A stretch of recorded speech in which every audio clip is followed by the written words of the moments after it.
안녕하세요. 조청현입니다. 1월 4일 화요일 스토리가 있는 유럽 역사 문화 기행 시작하도록 하겠습니다. 대문사진을 어떻게 구성을 할까 고민을 하다가 이 역사 문화 기행과 어울리게 한번 꾸며보려고 이렇게 만들어 봤는데 여러분들은 어떤지 좀 궁금하긴 하네요.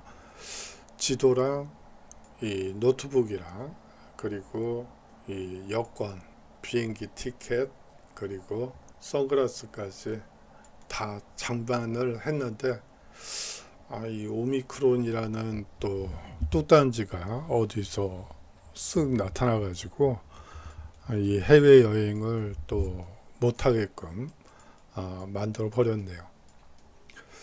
사실 이제 대학 생활을 하면서 한번 해외여행도 해보고 견문도 넓히고 그래야지 되는데 이 코로나 때문에 사실상 그럴 기회가 완전히 사라지게 돼서 참 아쉽기도 하고요. 또 미안한 생각도 듭니다. 오늘은요, 이 자유와 낭만의 나라 프랑스에 대해서 살펴보도록 하겠습니다. 이 노트르담 대성당과 재작년인가요? 한번 이 종탑 부분에서 화재가 발생해서 큰 이 피해를 입은 경험이 있고 요 근래에 완전히 복원된 것으로 알고 있는데요. 그래요. 뭐 이 노트르담 대성당을 보면서 이 남대문 화재가 생각이 나죠. 이 문화유산을 어떻게 이 보존하고 이 관리할 것이냐 이 부분과 관련해서도 이 중요한 이 질문을 던질 수밖에 없는 문화유산이기도 합니다. 이 옆에 있는 것은 개선문이고요. 뭐 이것은 여러분들이 잘 아시는 에펠탑이고 이 여러 이 문화유산이 이 소개되어 있죠. 오늘 강의는요, 이 프랑스의 전반적인 지리와 기후 그리고 민족 구성, 우리가 보통 단일 민족에 대한 신화를 가지고 있는 것 같습니다.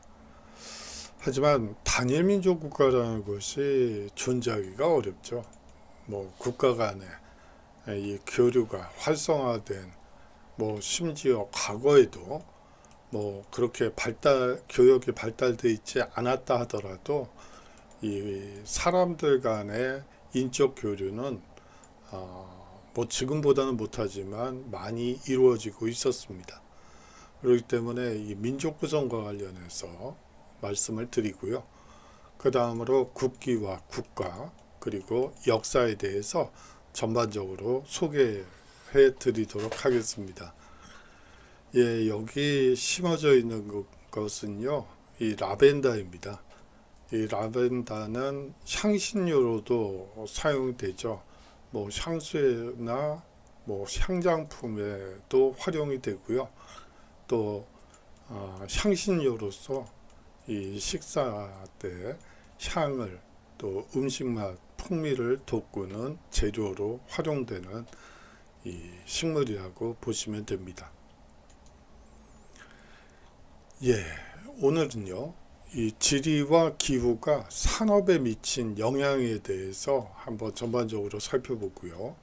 또 국가를 상징하는 국기와 국가, 이 부분을 한번 전체적으로 살펴보도록 하겠습니다. 마지막으로 프랑스의 역사를 살펴보도록 하죠.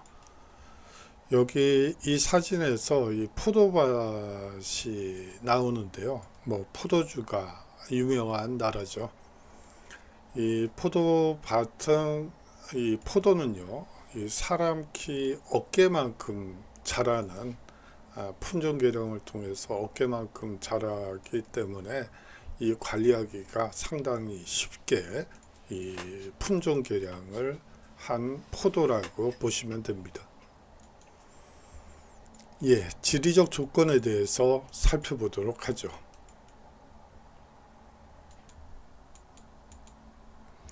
이 프랑스의 이 지도인데요. 자, 여기서 이 파리 일드 프랑스 지역이 한 요 정도 되고요. 이 지역은 사실상 프랑스 중세 시기에 이 프랑스 국왕이 통치할 수 있었던 이 지역이 한 요 정도 되고, 나머지 지역은 사실상 영주들이 이 직접 통치를 하는 그런 형태라고 여러분들이 생각하시면 될 것 같아요.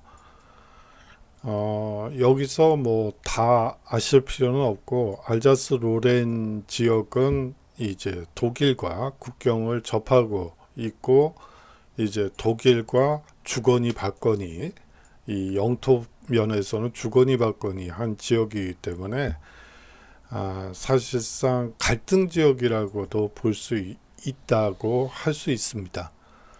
뭐 이쪽에 쌍파뉴 지역은 뭐 샴페인으로 여러분들이 잘 알고 있는 지역이 되겠고요. 뭐 부르고뉴 지역도 이 포도주가 유명하고, 이 노르망디 지역은 사실상 이 노르만족들이, 이 바이킹족들이 차지해서 점령한 지역이라고 보시면 됩니다. 이 브르타뉴 지역은 영국과 직접적으로 연결되어 있고요. 이 영국 국왕은요, 사실상 이 프랑스에 많은 영지를 가지고 있었습니다. 뭐 이 브르타뉴 지역뿐만이 아니고 이쪽 론 알프스 쪽에 있는 가스코뉴 지방뿐만이 아니고 여러 분산된 지역에 많은 영지를 가지고 있었죠. 물론 이 잉글랜드 국왕은 프랑스 국왕을 섬기는 이 주종 관계를 맺고 있습니다. 너무 좀 옆으로 많이 샜네요.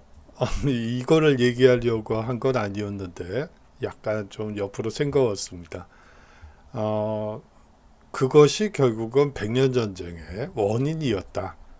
이 프랑스의 일드 프랑스 지역만 이 통치하고 있던 이 프랑스 국왕의 입장에서는 이 프랑스 대부분의 거의 한 4분의 1 정도를 차지하고 있던 잉글랜드 국왕을 몰아낸 이 전쟁이었다. 백년 전쟁을 간단하게 표현하면 그렇게 될 것 같습니다. 그 부분은 잠시 후에 말씀드리도록 하고요. 이 프랑스의 공식 명칭은 사실상 프랑스 공화국입니다. 수도는요, 파리고요. 이 프랑스 본토는 남북으로는 지중해에서 영국 해협과 북해, 동서로는 라인강에서 대서양 지역에 이르는 영토입니다. 이 대각선이 1000km인 육각형 모양으로 인해 이 프랑스인들은 종종 이곳을 헥사곤, 육각형이라고 부르기도 하죠. 프랑스는요, 이 북위 41도에서 55도에 걸쳐 있습니다. 이 한반도를 기준으로 해서는 상당히 북위도에 해당된다고 볼 수가 있죠. 서유럽 본토와 남아메리카의 프랑스령 기아나를 비롯해서 여러 대륙에 흩어져 있는 해외 레지온과 해외, 어떻게 보면 예전 식민지라고 보시면 되고요. 해외 레지옹은 이 프랑스의 도에 해당된다고 보셔도 될 것 같습니다. 해외 레지옹과 해외 영토로 이루어진 국가입니다. 이 본토는 55만 1695 제곱킬로미터고요. 이 해외 레지온과 해외 영토를 합치면 이 유럽연합 소속 국가 중에 영토가 가장 넓다고 볼 수가 있습니다. 이 해외 속령까지 합치면 67만 2051 제곱킬로미터로 한반도의 거의 3배라고 보시면 될 것 같습니다. 이 프랑스를 상징하는 것 중에 하나가 이 문화의 용광로, 또 다른 말로 표현하자면 근대 민주주의의 발상지라고 볼 수가 있습니다. 이 유럽, 대서양, 북해, 지중해의 중심이라고 볼 수 있고요. 이 영국, 독일, 이탈리아, 스페인, 벨기에, 스위스 등과 이 유럽의 주요 국가와 이 국경을 접하고 있죠. 지정학적으로 다양한 문화를 받아들이고 전파하는 역할을 했다고 볼 수가 있습니다. 20세기 이전 세계 문화와 예술의 중심지이기도 하고요. 미국과 함께 시민혁명의 발상지이자 이 근대 민주주의의 발상지라고 보시면 될 것 같습니다. 이것은 혁명을 얘기하면서 간단하게 말씀드리도록 하죠. 이 프랑스의 주요 도시는요, 이 파리, 막세유, 그리고 리옹, 툴루즈, 니스, 낭트, 몽펠리에 등등이 있습니다. 우리나라는 서울을 중심으로 해서 수도권 위주로 인구가 집중되어 있는 것에 비해서 이 프랑스의 경우에는 한 50만에서 100만 정도의 인구가 모여 있는 도시가 상당히 많습니다. 약간 좀 지방 분권적인 특징을 가지고 있기 때문에 이 인구의 도시 집중이 어느 정도 막아질 수 있었던 것이죠. 더욱이나 이 포도주나 이 포도재배나 이러한 것들이 이 포도주가 특히 유명하기 때문에 이 농사를 짓는 이 인구도 상당히 다른 이 유럽 국가들에 비해서 많다고 볼 수도 있습니다. 그래서 이 사실상 중소도시들이 많고요. 이 파리의 인구도 400만 정도에 지나지 않습니다. 물론 이 방리흐라고 해서 이 수도권, 우리식으로 얘기를 하자면 수도권 개념이 있는데 그 인구까지 모두 합치면 1000만 정도 되기는 하지만 이 파리시 자체의 인구는 그렇게 많지 않다고 볼 수가 있겠죠. 뭐 우리식으로 얘기를 하자면 부산 정도의 인구수를 가지고 있다고 볼 수가 있겠습니다. 이 북동부의 알자스 지방과 남서부의 바스크 지방을 잇는 선을 경계로 남동부 지역은 사실상 상당히 높은 지대를 이루고 있고요. 이 북서부 지역은 고도가 매우 낮은 평야나 대지 또는 구릉지대로 구성됐다고 볼 수가 있습니다. 이 남동부 지역에는요, 이 3,000m 이상의 능선이 여러 곳에 분포하는 이 알프스 산맥과 피레네 산맥은 각각 이탈리아와 스페인과 자연적인 국경을 이루고 있다고 볼 수가 있겠죠. 민족 구성을 한번 보도록 하죠. 다양한 인종이 모여서 이룬 국가가 프랑스라고 보시면 될 것 같습니다. 이 고대부터 자리 잡고 있던 갈리아족이 있습니다. 이 갈리아족은 켈트족이라고 볼 수가 있는데요. 이 갈리아족에 대한 얘기는 사실은 우리나라와도 관련이 있습니다. 물론 갈리아족 자체가 우리나라와 관련이 있다는 얘기는 아니고요. 사실 우리나라의 고대사를 이해하는데 이 갈리아족이 이 상징처럼 활용될 수가 있다는 얘기죠. 뭐 예를 들어서 이 갈리아족, 갈리아라는 말은 이 이탈리아 이 고대 로마 사람들이 이제 알프스를 넘어서 왼쪽을 봤죠.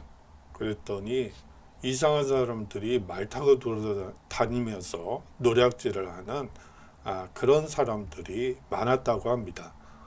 그래서 그 사람들에 대해서 어떤 명칭을 정해줘야지 되는데 뭐 딱히 뭐라고 정의하기는 어렵고, 그래서 이 야만족이라는 뜻을 가진 이 갈리아라는 이름을 사용하게 된 것이죠. 사실상 이 갈리아라는 말은 이 야만족이라고 보시면 됩니다. 이제 갈리아 정보를 끝낸 뒤에 이제 동쪽을 봤죠. 동쪽을 봤더니 또 이상한 사람들이 말 타고 돌아다니면서 노략질하고 뭐 그랬다는 거죠. 그래서 뭐 보니까 갈리아 사람하고는 또 다르다는 거죠. 그러면 어떻게 이름을 붙여야 될까요? 뭐 그걸 고민하다가 이제 게르만족이라는 이름을 붙이게 됩니다. 여기서 게르만이라는 것은 뭐 어떤 특정한 의미가 있는 건 아니고요. 사실상 야만족이다 라고 여러분들이 생각하시면 되죠.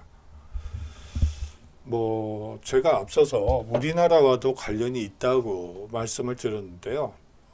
약간 옆으로 세서 우리나라의 경우에도 이 초기 백제, 초기 신라 무렵에 이 말갈족들이 이 서울, 뭐 지금의 서울이 되겠죠. 온조 백제가 있던 도성이 서울이고, 또 경주에 이 말갈족들이 쳐들어온 기록들이 있습니다. 이 말갈족이 쳐들어오기 위해서는 위에 이 만주에서 고구려를 거쳐서 이제 쳐들어와야지 되는데, 이게 말이 되느냐, 이 일본에서 그렇게 얘기를 했었죠.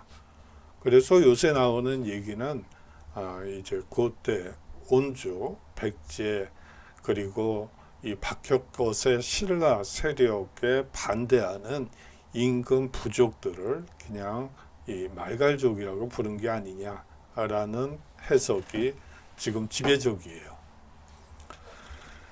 예, 뭐 야만족 얘기하다가 한국사도 넘어가 버렸네요. 예, 다시 이 유럽으로 돌아와 보도록 하겠습니다. 이 외부에서 침입한 나중에 이 게르만족의 이동 때 온 게르만족이 섞여서 이 프랑스인을 구성한다고 볼 수가 있습니다. 이 외부에서 침입한 바이킹 지파인 노르만족도 이 노르망디에 정착하면서 모국어를 잃어버리고 프랑스인이 되었다고 볼 수가 있죠.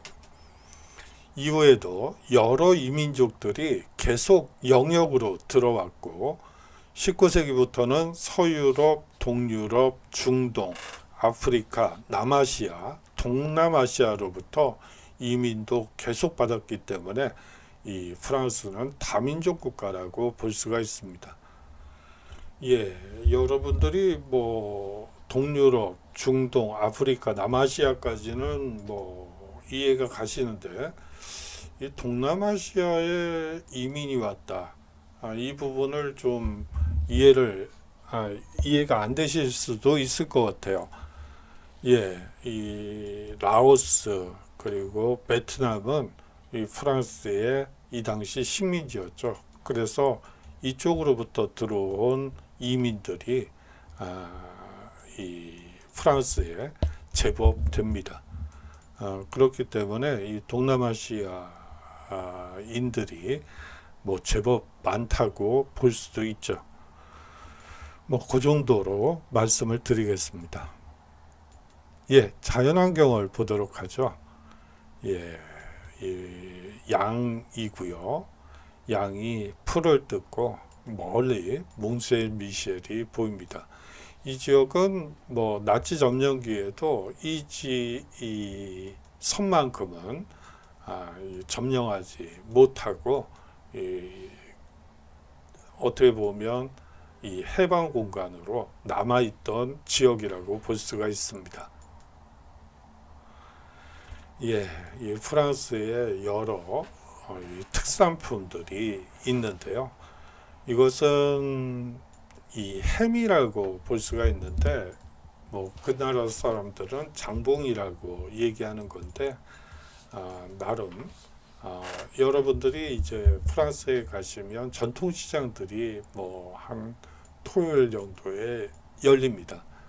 그러면 거기 가셔서 뭐 보시면 여러 형태의 햄들이 있는데요. 뭐 한번 드셔보는 것도 전통시장에 들려서 한번 먹어보시는 것도 괜찮을 것 같고 안주로도 제법 좋습니다. 뭐 치즈의 나라이기도 하죠. 갖가지 치즈들이 있고요. 여러 특산품들이 있어서 한번 여러분들께 보여드리려고 가져왔습니다. 예, 이 포도밭이고요. 이 와인입니다. 뭐 이런 포도밭이 아주 많죠. 이 모습은 알프스 산맥이죠. 예, 이 지중해를 중심으로 펼쳐져 있는 휴양 도시의 모습입니다. 요트 선착장들이 쭉 보이고요. 멀리 지중해가 보이는 모습이죠. 예, 지리적 특징을 살펴보도록 하죠. 이 동쪽의 알프스 산맥과 남서쪽의 피레네 산맥의 고지대에서부터 차츰 낮아져서 이 완만한 구름과 이 평원으로 이루어진 중부를 지나 북서부 저지대 순으로 높이가 서서히 낮아집니다. 기후는요, 이 서부는 서한 해양성 기후고요. 연중 비가 많이 오고 대체로 온도가 낮다고 보시면 됩니다. 이 대륙성 기후도 있는데요. 이 중부와 동부 지역이 여기에 해당이 되고요. 이 겨울에 한파가 있고 여름에는 폭염이 계속됩니다. 예, 이 겨울 한파 뭐 지금 많이 춥죠. 뭐 온도가 뭐 영하 10도 뭐 이렇게 됩니다만, 예, 이 대륙성 기후에 해당되는 이 프랑스 중부와 동부는요, 사실상 우리나라 기후와 거의 유사하다고 보시면 됩니다. 이 서한 해양성 기후에 해당되는 서부 지역은요, 비가 많이 오기 때문에 여러분들이 이 지역에 가실 때는 특히 겨울에는 이 우산을 반드시 뭐 우비를 갖추셔도 되고 가지고 가시는 게 좋을 것 같습니다. 이 지중해와 맞닿아 있는 남부는요, 지중해성 기후를 보여 여름철엔 뜨겁고 건조하고요, 이 겨울철엔 습하고 온화하다고 볼 수가 있습니다. 예, 아주 이 땡볕이라고 하죠. 여름철엔 그야말로 땡볕인데, 한 가지 장점은요, 이 건조하다는 점이에요. 이 습도가 낮기 때문에 이 그늘만 잘 찾아 들어가고, 또 이 유럽의 이 건축물들은 대부분 돌로 이루어져 있기 때문에 이 대부분 들어가면 시원하다는 느낌이 듭니다. 뭐 경우에 따라서는 이 춥다고 느끼시는 분이 있을 정도로 이 건조하기 때문에 이 유리한 점이 있죠. 하지만 겨울철엔 습하고 온화한 특징을 가지고 있고, 이 대부분 이 지중해성 기후에 해당되는 국가들은 뭐 예를 들어 스페인, 포르투갈, 그리고 이탈리아, 뭐 프랑스, 그리고 터키, 이런 지역에 여행을 하실 때는 뭐 사실상 여름철엔 상당히 좋고요. 우리나라 사람들이 갔을 때 쾌적하다라는, 뭐 물론 햇볕이 땡볕이긴 하지만 여하튼 이 그늘만 잘 찾아가면 이 시원하다는 느낌을 갖고요. 이 겨울철엔 사실상 영하 10도 이하로 내려가는 경우는 거의 없다고, 뭐 크리스마스 무렵 그때 빼놓고는 거의 이 뭐 영상 기온 뭐 1도에서 5도 정도에서 왔다 갔다 한다고 보시면 됩니다. 물론 요새 기후 온난화 얘기가 나오면서 이 폭설이 내리고 뭐 또 이 여름에 뭐 영상 45도 그 정도로 올라간다는, 그리고 겨울에도 영하 10도 이하로 이렇게 몇십여간 떨어진다는 얘기도 들었는데요. 아주 예외적인 현상이라고 보시면 됩니다. 이 동부의 알프스 산맥과 남서부의 피레네 산맥은 산악기후라고 보시면 되고요. 약 3개월에서 6개월 동안 눈이 내리고 강설량도 아주 많습니다. 그래서 이 스키를 그리고 설상 운동을 좋아하시는 분들은 아주 애용하는 곳이죠. 프랑스의 국기에 대해서 살펴보도록 하죠. 우리가 보통 삼색기라고 하죠. 파란색, 흰색, 빨간색으로 이루어진 이 삼색기입니다. 여기에는 그 나름대로의 의미가 있어요. 한번 살펴보도록 하죠.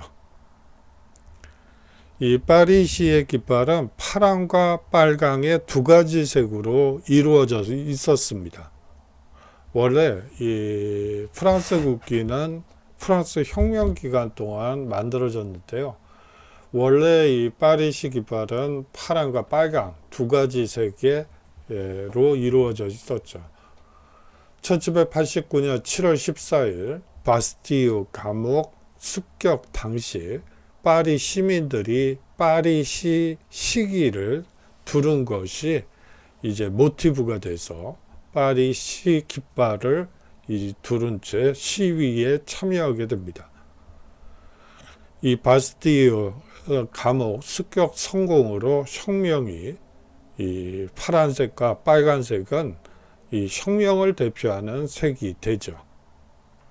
라파예트가 이 혁명 프랑스의 새 국기에 파란색과 빨간색을 사용하고 가운데에 흰색을 추가하여 이 파란색, 흰색, 빨간색에 이 삼색기를 제안한 것이 삼색기의 시초라고 볼 수가 있습니다.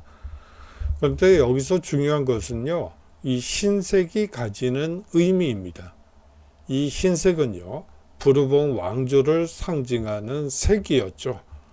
이 부르봉 왕조를 상징하는 깃발이 백색기였습니다.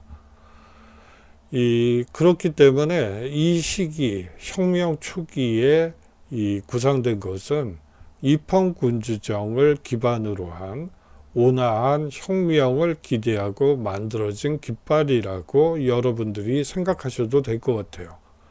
라파예트 자체가 상당히 보수적인 사람이었고요. 그렇기 때문에 이 빨간, 파란, 그리고 이 흰색으로 이루어진 삼색기를 이제 내세우게 된 것이죠. 국가에 대해서 한번 살펴보도록 하죠. 여러분들 올림픽 기간 동안에 이 라막세이유를 들어보셨을 걸로 가끔 들려요. 그 노래가 어떻게 만들어졌는지 한번 살펴보도록 하죠. 1792년 4월 20일 프랑스 혁명정부가 잠시만요. 제가 이 그림에 대한 설명을 드리지 못한 것 같아요. 그 프랑스 국가고요. 사실상 이 프랑스 혁명을 상징하는 존재들은 대부분 여성들입니다. 이 사진뿐만이 아니고 혁명을 추동하는 세력이 여성들이라고 볼 수가 있는데요. 이것은 파리시의 를 상징하는 이 신이 있습니다. 이 파리 시민들이 모시는 신이 있죠. 물론 성인이라고 얘기를 하지만 신이라고 보셔도 무방할 것 같습니다. 이 생트 주니비에프 라고 하는 신인데요. 이 대도시, 유럽 대도시의 이 도시를 상징하는 이 신들은 대부분 여신들입니다. 그렇기 때문에 이 마르세유나 이 파리의 시민들을 보호하는 의미에서 여성들이 항상 이 앞서 이 진두지휘하는 모습이 이 그림 혹은 사파 속에 많이 등장하게 되죠. 이 프랑스 혁명 기간 동안 있었던 그 베르사유 행진이라는 이 시위가 있었습니다. 이 사실상 프랑스 국왕은 루이 16세가 되겠죠. 이 베르사유에 있었고 이 정치는 모두 이 베르사유에서 행해졌다고 보시면 됩니다. 이제 파리가 혁명 기간에 혁명군에 의해서 점령되게 되자 이제 이 혁명을 계속해서 유지하기 위해서 이제 시위를 하는 모습인데요. 여기에서 보이시는 바와 마찬가지로 이 여성들이 앞장을 서고 있는 모습입니다. 여성들이 대포를 끌고 있고요. 여러 무기를 든 채 베르사유로 행진을 하고 있죠. 이 빵을 달라고 요구하는 시위의 모습이기도 합니다. 이 베르사유 행진을 계기로 해서 혁명이 과격화됐다고 볼 수가 있는데요. 그 부분에 대해서는 뒤에 혁명 부분에서 보다 구체적으로 말씀드리도록 하겠습니다. 이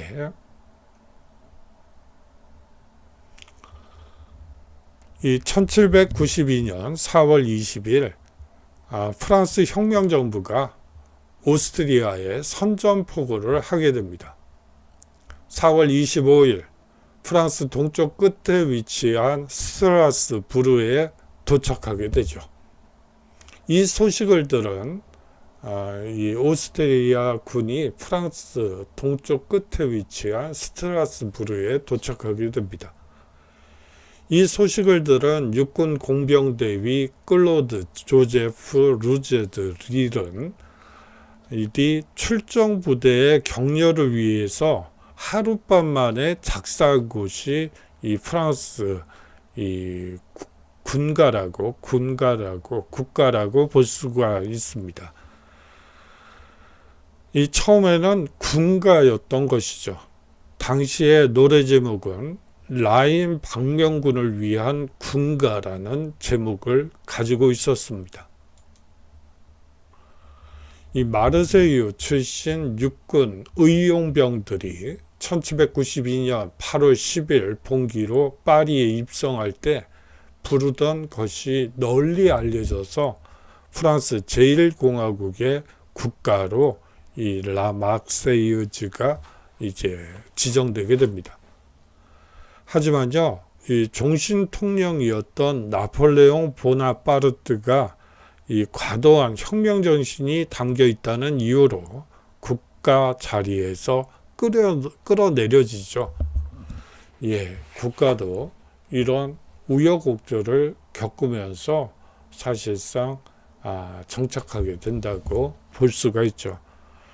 이 프랑스 제3공화국에 이 대적한 이 사회주의 정부 파리 꼬민이 이 곡을 개사한 꼬민의 이 라막세유즈를 국가로 사용하는 바람에 한동안 잊혀졌다가 8년이 지난 1879년 우여곡절 끝에 국가의 자리로 귀환하게 됩니다. 이 사실상 군가의 형태였기 때문에 이 박자도 이 삼박자고요. 그뿐만이 아니고 상당히 과격한 내용으로 구성되어 있습니다. 여러분들이 인터넷에서 한번 검색을 해보세요. 그러면 아마 해석이 된 이 프랑스 국가가 나올 겁니다. 그걸 읽어보시면 이게 국가인가? 이게 혁명가인가? 군가인가? 이게 무슨 노래가 이렇게 과격하지? 그런 생각이 들 정도라고 보시면 됩니다. 아주 내용 자체가 아주 과격하죠. 예, 이제 프랑스의 역사와 문화를 살펴보도록 하겠습니다. 먼저 갈리아부터 보도록 하죠. 예, 이쪽이 알프스고요. 이쪽 서쪽 방면을 이 갈리아라고 부르게 됩니다. 아까 말씀드렸다시피 이 갈리아라는 뜻은 어떤 역사적인 의미가 있거나 부족명을 얘기한다거나 그런 게 아니고 그냥 야만족이다 라고 보시면 됩니다. 고대에는 로마인들이 이 갈리아족의 땅이라는 뜻으로 갈리아라 불렀죠.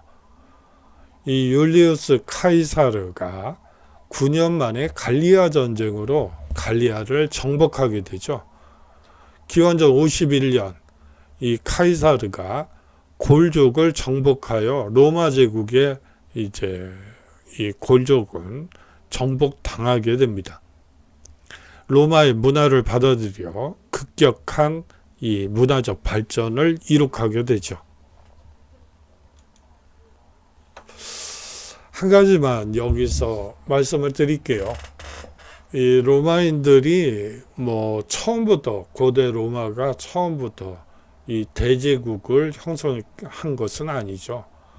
이 로마인들은 사실상 이 에트루리아인들의 이 식민 도시에서 출발했다고 보시면 됩니다. 사실상 식민지였던 것이죠. 식민지로부터 시작한 국가라고 볼 수가 있습니다. 이제 독립운동이 이루어지고 이제 에트루리아인들을 쫓아내게 되죠. 그 쫓아내는 과정에서 소위 말하는 이 원로원 귀족 계층이 이 주도가 돼서 이 에트루리아인들 식민지 모국이라고 그러는 건 좀 어렵고요. 이 자신을 착취했던 에트루리아인들을 이 원로원 의원들이 그리고 귀족들이 몰아내게 됩니다. 그렇게 되면서 사실상 이 로마는 이제 하나의 독립된 국가로 독립을 할 수 있게 됐던 것이죠. 자, 이제 얼마 안 돼서 이제 로마가 서서히 이탈리아 반도를 통일해 가던 무렵에 이 갈리아, 여기에 나와 있는 이 갈리아족의 침공을 받게 됩니다. 이 로마 시가 완전히 갈리아족의 말발굽발에 쓰러지게 되고요. 사실상 로마라는 지역은 이 한 언덕 지역 빼놓고는 대부분 이제 갈리아인들의 지배 하에 들어가게 되죠. 자, 이러한 시련들을 극복하고요. 일어난 국가가 이 고대 로마라고 볼 수가 있습니다. 이 고대 로마는 이러한 시련들을 하나하나 극복해 나가면서 거대한 대제국으로 성장하게 된 것이죠. 여러분들이 어떤 시련을 당했을 때 한번 로마를 보세요. 식민지에서부터 시작해서 이 갈리아족의 침입도 받고요. 이 도성이 거의 함락 직전까지 가는 위기도 경험하게 됩니다. 우리가 위기는 곧 기회다 라는 말이 있죠. 여러분들이 위기가 닥쳤을 때 나한테 기회가 왔구나 라고 긍정적인 시각을 가지고 항상 위기를 냉정한 눈으로 극복하려고 노력하신다면 여러분도 이 고대 로마 이상의 성취를 누릴 수 있지 않을까 하는 생각도 듭니다. 그 말씀을 하고 싶어서 그 말씀을 드리고 싶어서 여기까지 왔네요. 다음으로 이 프랑크 왕국이 있죠. 이 로마가 영향력을 이루면서 갈리아 지방에 게르만족의 일파인 프랑크족이 들어오게 되고요. 이 프랑크 왕국을 건설하게 됩니다. 프랑크 왕들은 로마로부터 책봉받아 갈리아 지방을 다스리게 되죠. 그런데요, 이 다른 게르만족 국가들은 곧 멸망하게 됩니다. 프랑크 왕국은 히스파니아 지방으로 쳐들어온 이슬람 제국을 무찌르고 이 교황청과 협조하여 안정적인 체제를 유지하게 되죠. 히스파니아 지방이라고 하면 지금의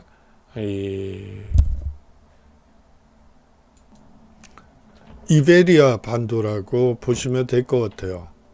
이 이베리아 반도는 사실상 한 500~600년 이상 이 이슬람의 이 식민 지배를 받은 지역이라고 보시면 되고요. 이 피레네 산맥을 넘어서 뚜르푸아티에, 즉 프랑스의 중부 지역까지 이슬람이 세력을 확장하게 됩니다. 이 세력을 사실상 이제 물리치고 소위 말하는 교황청과 협조하여 이 안정적인 체제를 유지하게 되죠. 이 메로비우스 왕조에서 까를루스 왕조로 넘어가면서 까를루스 대제는 교황 레오 3세로부터 제위를 받게 됩니다. 왕국의 전성기를 이끈 까를루스 대제가 죽은 이후에는 내전이 일어나 베르덩 조약으로 이 제국이 분열되게 되죠. 여기서 이 까를루스 대제라는 말이 있는데요. 여러분들이 이 책에 따라서는 다르게 표기되어 있는 경우가 많습니다. 이 까를루스라는 표현은 이베리아 반도에서 스페인, 포르투갈에서 보통 까를루스 대제라고 얘기를 하고요. 이 프랑스에서는 샤를마뉴 대제라고 얘기를 합니다. 이 독일 지역에서는 칼 대제라고 얘기를 하고요.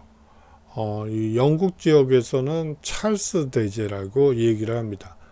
스펠링은 다 똑같고요. 그거를 이제 어떻게 읽느냐, 그 지방의 언어에 따라서 이 표기는 똑같은데, 알파벳 표기는 똑같은데 이제 이렇게 다양하게 불리게 됩니다. 여러분들이 샤를마니 대제, 까를루스 대제, 칼 대제, 이 찰스 대제 이런 말이 나오면 이 동일인이라고 여러분들이 생각하시면 돼요. 여러분들이 헷갈릴 수가 있기 때문에 제가 굳이 시간을 내서 말씀을 드리는 것입니다.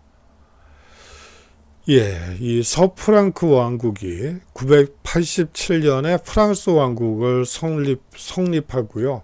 그 이후 바이킹, 마자르, 동로마 제국이 계속 제국의 영역을 침입해 오면서 각 지방은 방위를 위해 이 자체 방어를 위해 주종관계를 맺고 농노제가 실시되게 되죠.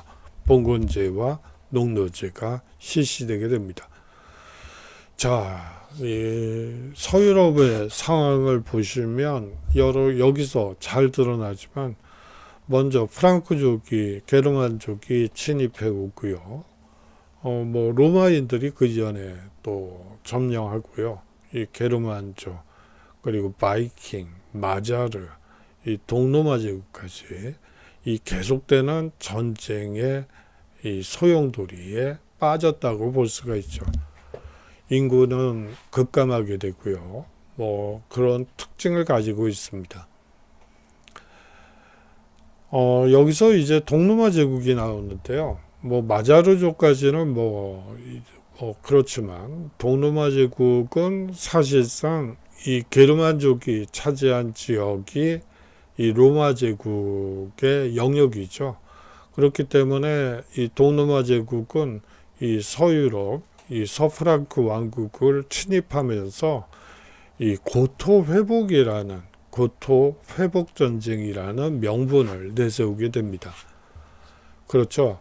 이 동로마는 로마의 이 정신을 계승한 국가이기 때문에 이 서로마를 붕괴시켰던 이 서프랑크 왕국에 대해서 이 적대감을 가지고 있는 건 당연한 일이고요.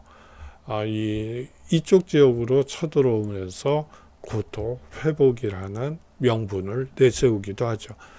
그 부분에 대해서는 콘스탄티노플을 마지막 13일 정도에 할 예정이니까 그때 자세히 말씀드리도록 하겠습니다. 예, 다음으로 프랑스 왕국을 살펴보도록 하겠습니다. 이 노트르담 대성당이고요. 뭐 앞에서 말씀드렸다시피 화재가 발생해서 이 종탑 부분이 불탔던 것이 요 근래에 이 개선됐다고, 이 복원됐다고 하더군요. 이것은 빵대용입니다. 우리 식으로 얘기를 하자면 만신전이라고 얘기할 수 있는데, 뭐 우리 식으로 얘기를 하자면 국립묘지라고, 이 국가 유공자들이 이 독립을 위해서 희생한 사람들을 위해서 만들어진 이 국립묘지라고 보시면 됩니다. 예, 이것은 앵발리드라고 해서 이 사실상 나폴레옹과 깊은 관련이 있는 문화유산이라고 볼 수 있고요. 프랑스 혁명 당시에는 이 군인병원으로 활용됐던 시설이라고 보시면 됩니다. 예, 개선문의 모습이고 에펠탑의 모습입니다. 일드 프랑스 지방의 지배자 파리 백작 위그 카페가 왕위에 오른 시점부터를 프랑스 왕국의 시작이라고 보죠. 예, 파리의 백작인 위그 카페가 이 왕위에 오르면서 이 프랑스 왕국은 시작됐다고 볼 수가 있습니다. 독일이 오토 2세 때부터 샤를 마뉴와 같이 이 교황으로부터 대관을 받아 황제로 즉위하는 관습을 확립해 나왔죠. 이 프랑스는요, 거기에 비해서 프랑스는 클로비스 1세가 세례 성사를 받고 랭스 대성당에서 즉위식을 가진 것으로 이 정통성을 대신하게 됩니다. 이러한 전통이 얼마나 이 뿌리 깊은지 샤를 7세는 이 100년 전쟁 때 잔다르크의 도움으로 랭스를 되찾기 전까지 왕위에 오를 수 없었죠. 예, 국왕 즉위식이 거행되는 곳이 랭스 대성당인데 이 지역이 이 잉글랜드의 이 침략을 받고 잉글랜드 땅이 되면서 이 국왕 즉위식을 열 수가 없었던 것입니다. 프랑스 혁명 이후에 복고 왕정들이 존재하죠. 뭐 복고 왕정에서 국왕 즉위식 역시 이 랭스 대성당에서 거행되게 됩니다. 얼마나 이 뿌리 깊은 전통인지를 여러분들이 느끼시면 될 것 같아요. 이 카페 왕조의 통치 아래서 프랑스 왕국은 명분상으로는 존속하였지만 이 프랑스의 각 지방은 지방 영주들의 소국으로 나뉘게 됩니다. 앙주와 가스코뉴를 소유한 이 잉글랜드 왕이 프랑스 왕보다도 강력했죠.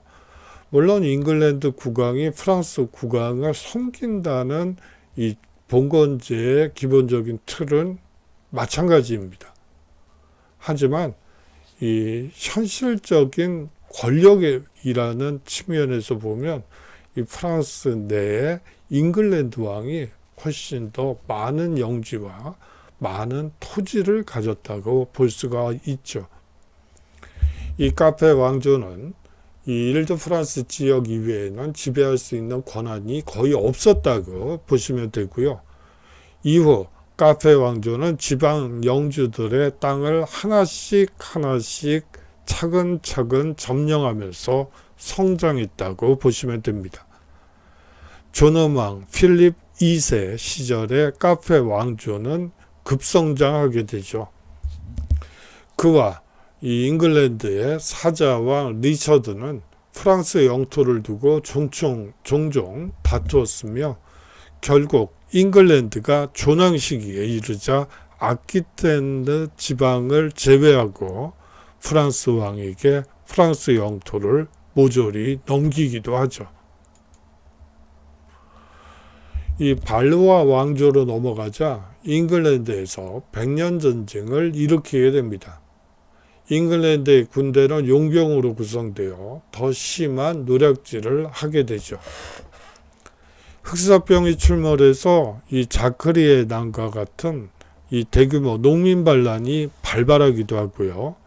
그러다가 잔 다르크의 이 등장으로 프랑스의 이 불리했던 전세는 역전되고 1453년이 되자 잉글랜드는 깔레만 남겨두고 쫓겨나게 됩니다. 프랑스 왕국의 성장을 한번 보도록 하죠. 1500년경이에요. 인구는 1500만 명 정도였습니다. 지금 개념으로 1500만 명 그러면 상당히 작아 보이죠.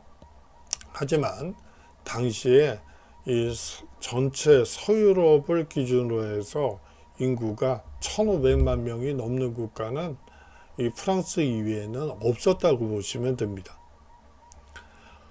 그 정도로 인구가 당시에는 많았다라고 볼 수가 있고요. 거의 대부분의 토지가 프랑스 왕령이 되면서 이 국왕의 권력이 막강해지는 시점이기도 하죠.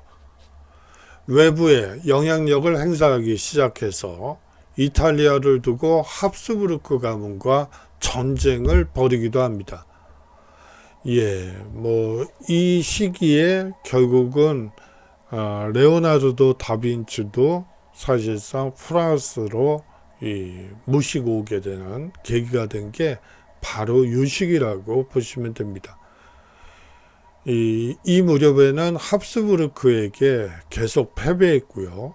종교개혁으로 왕실의 위기가 닥치기도 합니다. 16세기 중반 위그노는 전체 인구의 약 5%로 아주 적었죠. 인구의 55%라고 하면 극소수라고 볼 수가 있습니다. 하지만 왕실에 대항하는 대귀족들이 주로 신봉한 것이 바로 이 위그노였습니다.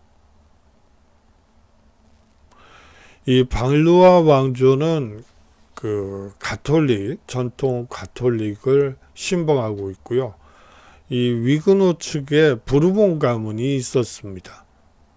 이 가톨릭 측의 기즈 가문은 이 수십 년간의 위그노 전쟁을 일으키게 되고 이 위그노 전쟁의 결과로 발루아 왕조가 부르봉 왕조로 교체되게 되고 이 낭뜨 칙령이 발표됨으로써 내전이 종결되게 됩니다. 여기서 이 낭뜨 칙령이 나오는데요. 사실상 이 낭뜨 칙령은 이 종교의 자유를 처음으로 보장한 이 선언이다. 국왕의 명령서라고 보시면 됩니다. 위그노를 믿던 가톨릭을 믿던 둘 중에 하나만 믿는다면 그 종교를 만을 이유로 해서 이 혐오를 한다든지 이 가혹행위를 한다든지 전쟁을 일으킨다든지 이런 것들을 하지 않고 신앙의 자유를 이제 선언한 문서라고 보시면 되겠죠. 내전 종결 후 안정의 시기로 접어들게 됩니다. 프랑스는 외교에 다시 집중하게 되고요. 이 리슐리에와 같은 관료의 주도 아래 실용 외교 정책이 도입되게 됩니다. 프랑스는 이 가톨릭 국가면서도 30년 전쟁에서는 이 합스부르크 제국에 대항하기 위해 신교도들과 동맹을 맺기도 하죠. 예, 합스부르크 제국은 이 사실상 가톨릭을 수호하는 역할을 담당한 국가였고요. 이 프랑스는 가톨릭 국가 중에서 인구가 가장 많은 국가 중에 하나입니다. 그런 프랑스가 신교도들과 이 동맹을 맺고 이 합스부르크가와 전쟁을 벌였던 것이죠. 이 30년 전쟁 와중에서는요, 심지어 이교도인 오스만 제국과도 동맹을 맺기도 합니다. 프랑스는 이 30년 전쟁이 끝났을 무렵부터 유럽의 패권국 중 하나가 된다고 볼 수가 있고요. 이 낭트 칙령, 종교 선택의 자유가 보장됐던 낭트 칙령이 폐지된 1685년, 프랑스는 루이 14세 시대에 주로 상공업에 종사하던 위그노들의 이탈로 재정에 큰 손실을 맛보게 됩니다. 이후 루이 15세 시대에도 재정 확대는 잘 되지 않았고 7년 전쟁 등 큰 전쟁에서 계속 패배를 경험하게 되죠. 여기서 7년 전쟁이 나오는데요. 이 7년 전쟁은 사실상 제1차 세계대전과 같이 보다도 더 넓은 지역에서 이루어진 전쟁입니다. 인도에서도 전쟁이 사실상 식민지 쟁탈전이라고 볼 수가 있는데요. 영국과 프랑스가 7년 동안 전쟁을 한 거라고 볼 수가 있습니다. 인도에서도 있었고요. 이 북아프리카, 아메리카 지역, 소위 말하는 프렌치 인디언 워라는 형태로 지금의 미국 지역과 지금의 캐나다 지역에서 또 전쟁이 있었고요. 또 북아프리카 지역에서도 전쟁이 이루어지게 됩니다. 그래서 어떤 학자들은 7년 전쟁을 제1차 세계대전이었다고 얘기하는 분들도 있습니다. 그렇고요. 예, 프랑스 혁명에 대해서 간단하게 말씀을 드리겠습니다. 이 1789년 혁명 이전까지 프랑스 왕실은 부르주아지의 도움을 통해 재정 위기를 해결했죠. 프랑스 왕은 자신과 맞지 않는 일부 귀족들을 견제하기 위해 제3신분을 관리로 채용했습니다. 당시 프랑스는 재정난에 시달렸고 이를 해결하기 위해 삼부회를 수집하게 되죠. 너무 간략하게 얘기를 했죠. 이 프랑스 왕실에서 이 부르주아지 제3신분을 이제 관료로 채용하게 되는데요.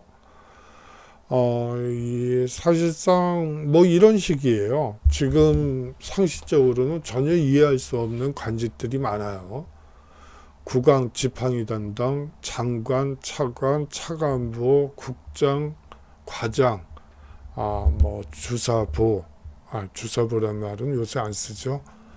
이런 식의 이 국왕 지팡이를 담당하는 장관이 필요할까요? 사실상 필요치 않죠. 아마 우리나라에서 지금 그런 일 벌어진다면 아마 난리가 나겠죠. 그렇지만 이 당시는 이 프랑스 왕실이 재정 위기 상태였기 때문에 이 매간매직을 했다고 보시면 될 것 같아요. 사실상 매간매직이라고 보시면 됩니다. 그리고요. 이 절대왕정을 떠받치는 또 다른 기둥이 이 상비군이라고 볼 수가 있어요. 이 관료제의 특성은 아까 말씀을 드렸고요. 방금 말씀을 드렸고, 이 상비군이라는 게 존재를 하는데, 이 상비군은 사실상 이런 거예요. 이 월급쟁이 용병들이라고 보시면 되고요. 이제 뭐 예를 들어서 영국과 프랑스가 전쟁을 하게 되는데, 이 영국 정부에서 뭐 일당 10,000원 인상을 선언했다고 합시다. 그러면 프랑스군 뿐만이 아니고 영국군이 모두 영국군으로 이제 들어가요. 이 국가에 대한 충성하고는 아무 관련이 없는 그야말로 월급쟁이 이 군대라고, 이 생계를 유지하기 위한 군대라고 보시면 되겠습니다. 뭐 그렇습니다. 그리고 여기서 이제 프랑스는 재정난에 시달렸고, 이를 해결하기 위해 삼부회를 수집했다고 했는데요. 이게 여기에 앞서서 사실은 이 삼부회보다 앞서서 명사회라는 것이 소집이 됩니다. 이 명사회라는 것은 제1신분, 성직자 계급, 제2신분, 귀족 계급의 이 두 신분은 세금이 면세 혜택을 누리고 있죠. 그렇기 때문에 이 면세 혜택을 받는 1신분과 2신분의 유력자들을 모아서 이 루이 16세가 지금 국가가 이 누란의 위기에 빠졌다. 다른 것보다도 돈 문제 때문에 국가 파산이 된다면 이게 말이 되느냐. 면세 혜택을 잠시 중단하고 약간 좀 이 세금이라고는 얘기하지 않고 그냥 국가를 위해서 이 후원금 형태로 납부를 좀 해달라라고 명사회에 이 요구하게 됩니다. 사실 뭐 루이 16세의 이 결단, 명사회를 소집해서 귀족 면세 혜택을 받고 있던 귀족과 성직자로부터 세금을 이 돈을 걷고 뭐 그렇게 해서 재정난을 극복하면 사실 이 프랑스 혁명이 일어날 일이 없었죠. 그런데 귀족과 성직자들이 이 구태의연한 과거의 특권에 매달려서 이 세금 문제는 삼부에서 결정할 얘기지 우리 문제는 아닌데요. 뭐 이렇게 되면서 삼부회를 소집하게 되면서 이 루이 16세가 나름대로 내놓았던 이 타협안이 이 자초되게 되죠.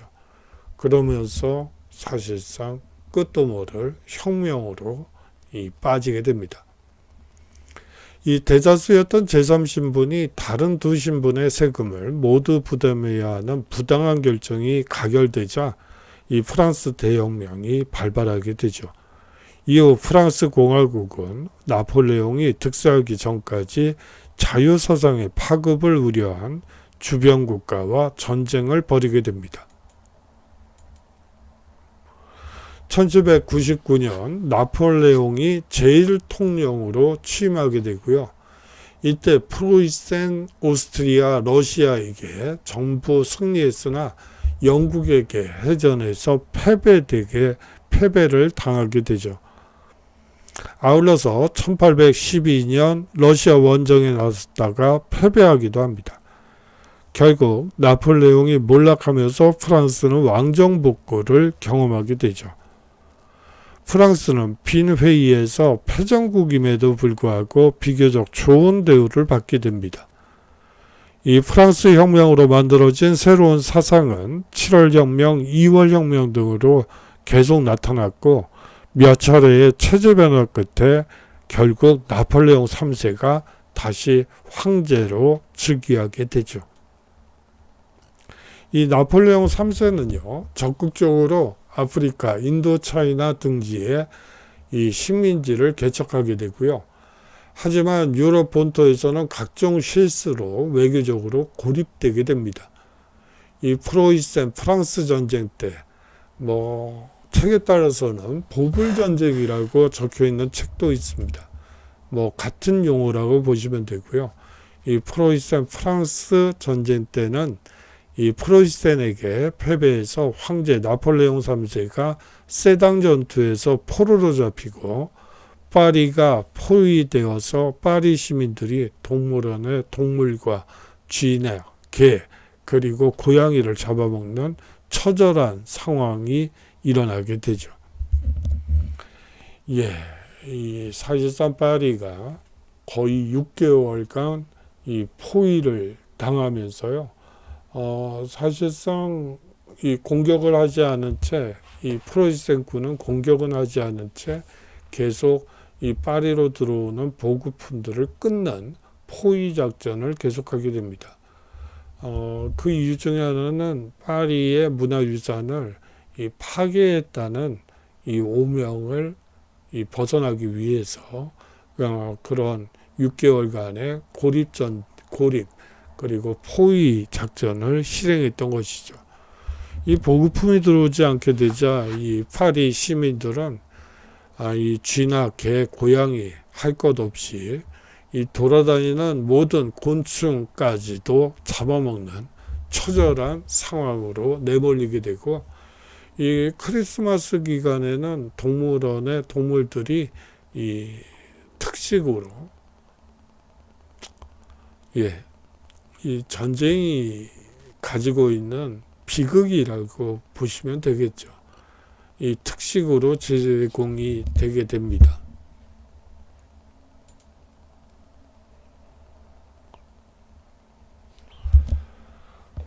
전쟁 패배의 결과 빌렐름 1세가 베르사유 궁전에서 황제직위식을 거행하고 프랑스는 50억 프랑의 배상금을 내고 알자스, 로렌 지방을 빼앗기게 되죠.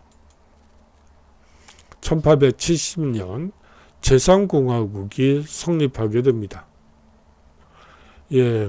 제3공화국을 상징적으로 보여주는 것이 이 드레피스 사건이라고 볼 수가 있습니다. 이 군부 세력이 이렇게 모습인데요. 요것과 관련해서는 다른 수업 시간에 한번 차근차근 말씀드리도록 하겠습니다. 프랑스는 벨 에포크라고 하는 우리식으로 얘기를 하면 좋은 시절이라고 볼 수가 있는데요. 라고 불리는 시대를 맞이하게 됩니다. 산업의 발전으로 공학과 과학이 발달하고요. 이 만국 박람회를 개최하면서 국가의 번영을 보여주기도 하죠. 주로 자본과 지주 등만 이런 혜택을 누렸고, 이 노동자들과 식민지 국민들은 계속 착취를 당해서 여전히 상황이 좋지 않았습니다. 이 드레피스 사건과 같은 심각한 갈등이 일어나기도 하죠. 이 제1차 세계대전에서는 프랑스 동북부가 큰 피해를 입게 됩니다. 이 파리를 향해 진격하던 독일군을 마른 전투로 이 진격을 멈추게 했지만 참호전으로 인해 이 20대 남성 인구의 상당수가 전사하거나 부상과 실종당하게 되죠. 부상으로 불구가 된 이 불구라는 표현은 요 근래는 쓰면 안 되는 표현이긴 해요. 그렇긴 하지만 이 역사에서는 써도 될 것 같아서 썼습니다. 이 남성들이 많아서 이 노동력 부족이 극심했죠. 사회적으로도 한 세대가 거의 없어지는 일을 겪게 됩니다. 이 참호전이라는 게 처참하죠. 사거리 내에 참호를 파고요. 그 다음에 이제 이 폭격을 가한 뒤에 이 참호를 넘어서 적의 참호를 점령하는 이 전투의 방식이 아주 이 사람을 많이 이 죽음에 이르게 하는 형태입니다. 예를 들어서 쏨 전투라는 것이 있습니다. 당시에 영국군이 주축을 이루고 있던 쏨 전투에서 당일날 처음 작전을 시작한 당일날 자그마치 6만 명의 이 영국군이 이 전사하게 되죠. 하루아침에 6만 명이 죽어나간 거예요. 도대체 이 참호전이라는 게 어떤 것인지 여러분들이 한번 상상이 안 가실 것 같은데요. 뭐 군대를 갔다 오신 분들은 참호파느라고 이 노상, 이 삽질하는 그런 것을 경험하셨을 테니까 뭐 잘 아시겠지만, 예, 그렇습니다. 여하튼 이 프랑스의 경우에는 이 당시에 20대에 거의 절반이 전사를 하고요. 이 나머지 절반이 남아있죠. 그 절반이 소위 말하는 부상자들입니다. 불구자들이고요. 그 나머지 20%도, 나머지 50%도 뭐 4분의 1 정도 될까요? 그 4분의 1도 이 쉘쇼크라고 해서 전쟁으로 인한 정신질환으로 고통받고 있었죠. 예, 이 계속되는 폭격과 그리고 이 주위에 있던 전우들이 이 죽는 모습을 보면서 정신적으로 이 말짱하리라는 것은 기대하기가 어렵겠죠. 예, 오늘의 핵심을 한번 말씀을 드리겠습니다. 이 프랑스는 단일민족 국가일까요? 다민족 국가일까요? 그리고 프랑스 국기와 국가에 숨겨진 상징적 의미에 대해서도 한번 여러분들이 정리해 주셨으면 좋겠습니다. 과제는 내일부터 내드리도록 하죠. 장시간 동안 수업 들어주셔서 감사하고요. 내일 건강한 모습으로 인사 나누도록 하죠. 안녕히 계십시오.